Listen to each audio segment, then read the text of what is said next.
50-win seasons, conference finals, a culture completely transformed. And the Knicks just said, not good enough. What the hell is going on in New York? The Knicks fired Tom Thibodeau, the most successful coach they've had in 25 years. Think about this. Between 2012 and 2020, 6 different Knicks head coaches combined for 238 regular season wins. Thibodeau, he racked up 226 wins by himself in just 5 seasons. So Bridges is doing it all now, made his last 2 shots. And an Obi to Robinson. Beautiful, unselfish play. He led them to back-to-back 50-win seasons for the first time since 1995, 3 straight trips to at least the conference semifinals for the first time since 2000, the 5th best offense in the NBA, and he did it all after inheriting a team that was a league-wide punchline. But here's the stat that might explain everything. The Knicks had the worst bench scoring in the entire NBA at 21 points per game, dead last, 5 points behind the second worst Lakers. When your starters sit, you're essentially forfeiting the game. So why is Tibs out of a job? Because in New York, good isn't good enough anymore. They want championships. And the front office believes a new voice, Mike Brown, plus some crucial roster additions are the keys to unlocking this team's true potential. But here's the thing, they're not just changing coaches. They're betting everything on a core that never fully clicked, a bench that got historically exposed, and the hope that different leadership can fix fundamental flaws. The rest of the NBA is watching closely, because if the Knicks can get this right, if they finally put it all together, the league might have a New York problem on its hands. So let's break down what's really happening in Madison Square Garden. The Knicks had a breakthrough season, 52 wins, conference finals appearance, legitimate contender status. They knocked off the defending champion Celtics in the second round. They showed they could compete with anyone. But when you dig deeper, the cracks were everywhere. Their supposed Big Five of Brunson, Bridges, Anunoby, Hart, and Towns, they had a negative net rating for most of the season. This is more Hart now, orchestrating. Looking for the connection with Robinson. Hart then takes it away. Feeds Robinson. Think about that. 5 players making a combined $150+ million couldn't outscore their opponents. In the playoffs against Indiana, they were minus 33 heading into Game 6. That's not a typo. The Knicks' best lineup was getting destroyed by a team that finished below them in the standings. Here's what went wrong. The pace problem. The Knicks played at one of the slowest paces in the league, 97.2 possessions per game, 25th in the NBA. In an era where teams like Indiana are running opponents off the floor, the Knicks were stuck in the mud. Thibodeau's grinded-out philosophy worked in 2004. In 2025, it's basketball malpractice. Every possession became a slog. The shot clock would wind down. Brunson would have to create something out of nothing. And while he's brilliant at it, clutch player of the year, remember, it's not sustainable. You can't win a championship playing hero ball every trip down the court. Then there's the spacing disaster. Despite having shooting talent, Tibs never fully committed to a true 5-out system. He'd play lineups with Hart at the 3, he'd post up Towns instead of using him as a floor spacer.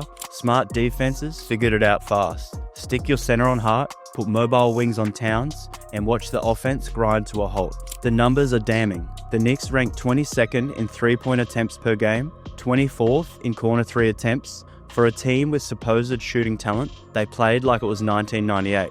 Miles McBride, their best bench scorer at 41% from 3, averaged just 19 minutes per game. That's coaching malpractice. The Knicks on the move.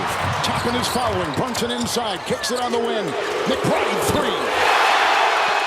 3. Then there's the minutes apocalypse. This might have been Thibodeau's biggest sin. Bridges and Hart were 1st and 2nd in the entire NBA in total minutes. Anunoby was 8th. No 5-man lineup played more together than the Knicks starters. By January, they were already showing signs of fatigue. By March, they were running on fumes. By the conference finals, they had nothing left. And Thibodeau's response? Play them more. It's like he learned nothing from running Derrick Rose into the ground in Chicago.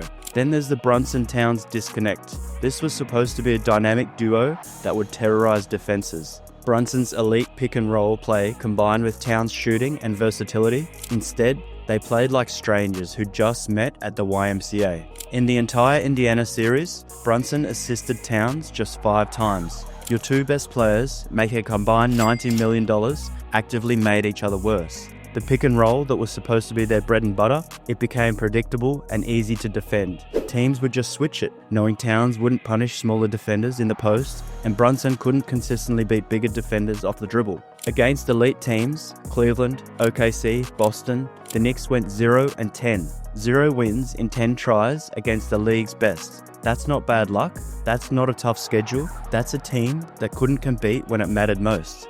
Enter Mike Brown. The Knicks didn't just hire any coach, they specifically targeted someone who could fix what Thibodeau couldn't or wouldn't. And Mike Brown represents everything Thibodeau wasn't. Brown shares Tibs' defensive foundation and attention to detail. Both are Popovich disciples, both believe defense wins championships, but there's one massive difference. Brown has spent years inside modern offenses. He was part of the Warriors dynasty, watching Steve Kerr revolutionize basketball. He turned Sacramento from a laughingstock into one of the most efficient offenses in NBA history. The numbers speak for themselves. In his first season with the Kings, Brown's offense posted a 118.6 offensive rating, the highest efficiency rating since the league started tracking it in 1996. They averaged 120 points per game after averaging 110 the year before.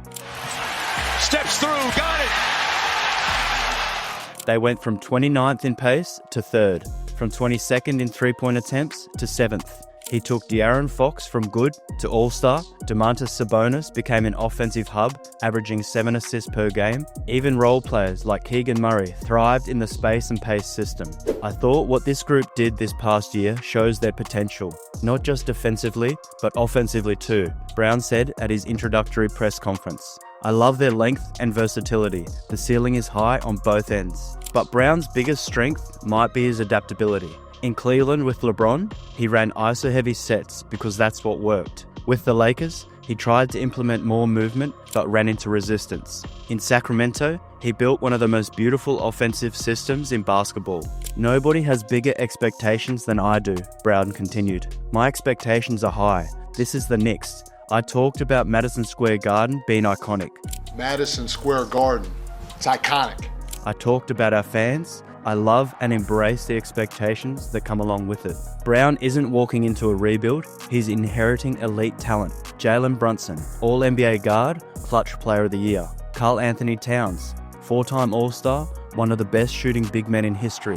Mikal Bridges, two-way wing who can guard 1 through 4. OG Anunoby, elite defender with improving offense. Josh Hart, the hustle and heart guy every contender needs. Mitchell Robinson, when healthy, a top 5 rim protector. But talent without direction is just potential. And that's where Brown's track record matters. He's coached LeBron James, he's coached Kobe Bryant, he's won championships as an assistant. He knows what it takes at the highest level. Now, the Knicks knew firing Thibodeau wasn't enough. They needed to address the roster flaws that got exposed. And in the first week of free agency, they made 2 moves that might transform their season. Let's go back to that horrifying stat. 21 points per game from the bench. Dead last in the NBA, the Lakers at 26 points were second worst. Everyone else was at 30 plus. The league average, 37.8. The Knicks were getting outscored by nearly 17 points per game when their starters sat. Enter Jordan Clarkson, the perfect antidote to their bench woes. This isn't just any bench scorer. Clarkson just averaged 17 points per game for Utah in just 26 minutes. How did he move out of the way? And then he dishes. He's been doing this for years. 6 straight years, averaging above 15 points per game and winning 6th Man of the Year in 2020-21. And he does it efficiently. Career 44.5% from the field and 34.5% from 3. But here's what makes him special. He can create his own shot. Clarkson shoots 41% on pull-up jumpers. He's elite in isolation, scoring 1.02 points per possession. He can run pick and roll as the ball handler. When Brunson sits and the offense usually dies, Clarkson can keep it humming. In Utah's playoff runs, he averaged 17 points per game. He doesn't shrink in big moments, he embraces them. For a Knicks team that just watched leads evaporate whenever Brunson sat, Clarkson is a basketball salvation. But it's not just his scoring Clarkson brings. Veteran leadership, 10 years in the league, positional versatility, can play 1 through 3, low maintenance personality, playoff experience. At just over $3 million per year for what he brings, that's highway robbery. While Clarkson fills an obvious need, Yabusele might be the sneakier addition. His way into the paint, kicks it back out. Yabusele for three, and he knocks it down. Yes, the same Yabusele who played 74 games for the Celtics and looked overwhelmed. But that was 6 years ago. The player who returned from Europe is completely different. After dominating in Real Madrid and starring in the Olympics for France, Yabusele brings something the Knicks desperately lack: front court versatility. At 6'8", 260 pounds, he's built like a linebacker but moves like a wing. In Europe, he transformed his game. His shooting went from 32 to 43% from three over 4 seasons. His ball handling can now attack closeouts and make plays. Defense can legitimately guard 2 through 5 with his strength and mobility. And IQ became Real Madrid's closer in crucial games. What makes him perfect for the Knicks? He solves multiple problems at once. When Mitchell Robinson inevitably misses games, the Knicks' backup center options were Jericho Sims and Precious Achiuwa. Now they have Yabusele, who can play small ball 5 while providing spacing. These signings aren't sexy. They won't sell jerseys, but they directly address what killed the Knicks: no bench production and no lineup flexibility. The Knicks have taken 3 massive swings in the last 12 months, trading for Mikal Bridges, trading for Karl Anthony Towns, and firing their most successful coach in decades. They've bet everything on this core working. The draft capital is gone, the financial flexibility is gone. If Mike Brown can't unlock what Thibodeau couldn't, there's no plan B. But here's why it might actually work, and why the rest of the NBA should be concerned. The pace revolution. Brown's Sacramento teams played at a 100.2 possessions per game, 3rd in the NBA. Expect the Knicks to push the tempo, which plays to Brunson's strengths in transition and gets easier buckets for a team that struggled in the half court. Brunson still gets into the paint. Oh my God. Floater's good. We're tied. More possessions equals more opportunities. Less pressure on each individual possession. The spacing solution. Brown will likely implement more 5-out concepts, forcing teams to guard everyone and opening driving lanes for Brunson. Towns shooting 8 to 10 threes per game instead of posting up changes the entire geometry of the offense. The minutes management. With actual depth from the bench, the starters won't be dead by May. Fresh legs in the playoffs could be the difference. Imagine Bridges and Anunoby at full strength defensively in June instead of running on empty. Then there's the Towns renaissance. In Sacramento, Brown maximized Sabonis as a passing hub while maintaining his scoring. Imagine what he could do with Towns' superior shooting ability. We might see Towns average 25, 10, and 5 while shooting 40% from 3. Beat the league in the playoffs. Bridges double, Towns cutting, and jackhammers. Then there's the Eastern Conference vacuum. Boston and Indiana lost their stars to torn Achilles. Giannis has no real help. Philadelphia is always one Embiid injury away from disaster. The path to the finals hasn't been this open for years. If the Knicks put it together, if Brown maximizes the talent, if the bench holds up, if Towns and Brunson continue to develop chemistry, they're not just a playoff team, they're a championship contender. And in a league where New York has been irrelevant for 2 decades, a great Knicks team changes everything. The Garden becomes must-see TV again. Free agents actually want to come. The biggest market in basketball matters again. That's the NBA's potential New York problem. The Knicks just made their biggest gamble in decades. They fired a coach who took them to the conference finals, brought in an offensive innovator, and added the bench depth that destroyed them in June. Mike Brown isn't walking into the mess Thibodeau inherited. He's got all-star talent, actual depth, and an organization that's finally acting like the big market powerhouse it should be. The question isn't whether they'll be good, they will be. The question is whether good becomes great. Does the NBA have a New York Knicks problem? Not yet. But if Mike Brown unlocks this roster's potential, if Clarkson solves their bench scoring, if Yabusele provides the versatility they lack, if the stars stay healthy, the league might have to deal with something it hasn't seen in 25 years. A Knicks team that are serious contenders. So what do you think? Is this finally the year the Knicks break through? Or are we watching another classic New York overreaction? Drop your thoughts in the comments below. If you enjoyed this breakdown, hit that like button and subscribe for more NBA analysis.